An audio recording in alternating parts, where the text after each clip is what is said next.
हरे कृष्णा, सभी को दंडवत प्रणाम। बांके बिहारी जी के प्राकट्य होने की कथा अत्यंत दिव्य और भक्ति भाव से ओतप्रोत है। यह कथा विशेष रूप से वृंदावन में प्रसिद्ध है और भक्तों के बीच श्रद्धा का केंद्र है। श्री बांके बिहारी जी का प्राकट्य वृंदावन में महान संत स्वामी श्री हरिदास जी के द्वारा हुआ था। प्राकट्य कथा।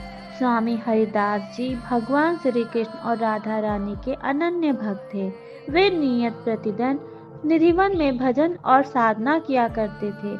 उनकी भक्ति इतनी प्रबल थी कि स्वयं राधा कृष्ण उनके भजनों से प्रसन्न होकर उन्हें दर्शन देते थे। कहा जाता है कि एक दिन उनके शिष्यों और अन्य भक्तों ने उनसे प्रार्थना की, गुरुदेव, हम भी उस दिव्य स्वरूप के दर्शन करना चाहते हैं। स्वामी हरिदास जी ने अपनी साधना और प्रेम के बल पर भगवान से प्रार्थना की कि वे अपने भक्तों के लिए प्रकट हों। भगवान का प्राकट्य। स्वामी हरिदास जी की प्रार्थना पर निधिवन में एक दिव्य ज्योति प्रकट हुई। उस ज्योति से श्री राधा कृष्ण का अद्वितीय स्वरूप प्रकट हुआ, जिसे आज हम श्री बांके बिहारी जी के रूप में पूजते हैं। यह स्वरूप श्री कृष्ण और राधा रानी का संयुक्त विग्रह है। स्वामी श्री हरिदास जी ने भगवान से विनती की, प्रभु, आप भक्तों के कल्याण के लिए यहाँ विराजमान रहें।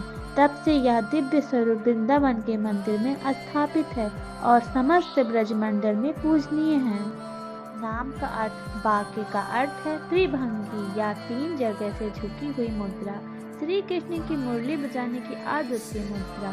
बिहारी का अर्थ है वृंदावन के रस में रमने वाले। विशेष तथ्य। श्री बांके बिहारी जी का विग्रह अत्यंत मोहक और चैतन्य है।